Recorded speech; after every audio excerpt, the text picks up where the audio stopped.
Hi guys, welcome back po sa aking YouTube channel. So ayun guys, nakatanggap ng smart cards na donasyon ang Naga City mula sa PLDT Smart Foundation. No? At personal na tinurn over mismo ng chairman na si Manny Pangilinan kay Naga City Mayor Leni Robredo. No? So ayan guys, pakita ko sa inyo ang mga larawan. So ayan guys, oh, yan ang smart card.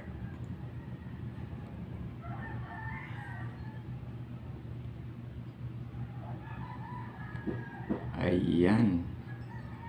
So layo nito na mas lalong mapalago no ang mga maliliit na negosyo ng Naga. So grabe ang galing no. At napaka-generous naman itong chairman no ng PLDT Smart Foundation na si Manny Pangilinan no. At 'di ba? So isa sa mga nabigyan ng ganitong oportunidad ay ang Naga City no. So galing. So napakalaking tulong ito no sa mga maliliit na negosyo no sa Naga, 'di ba?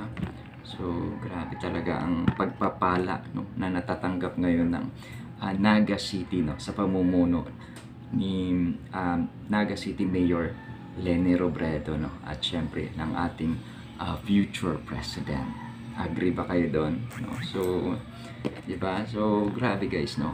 Nakita siguro ng chairman ng PLDT Smart Foundation na talagang napaka-sincere ni Attorney Leni Robredo or ni Naga City Mayor Leni Robredo na mamuno no at 'di ba? So hangad talaga nito na mas lalong mapaunlad o magiging mas maganda ang pamumuhay ng mga taga-Naga. So, 'di ba?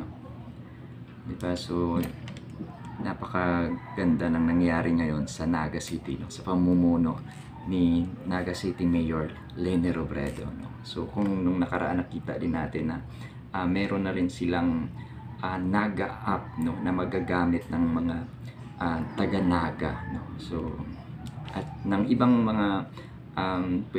mga pupunta rin siguro doon sa kanilang bayan, 'di ba? So pwede tayong gumamit ng Naga app. So, grabe. Yun.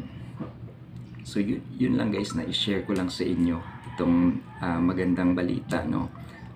Para sa mga taga-Naga, diba? So, ang galing. So, diba? Mas lalong aangat, no? Ang mga kababayan po natin dyan sa Naga, no? Sa mga darating pa na mga buwan, taon no. So grabe no? Kaya maraming salamat dito no kay PLDT Smart chairman no at TV5 ayan na si Manny Pangilinan. Ayan, so yun lang guys no. Maraming salamat po sa lahat po ng mga nakapanood no nitong video na to. So huwag kalimutang mag-like no at sa mga hindi pa po nakasubscribe, syempre mag-subscribe kayo. Maraming salamat. Bye bye.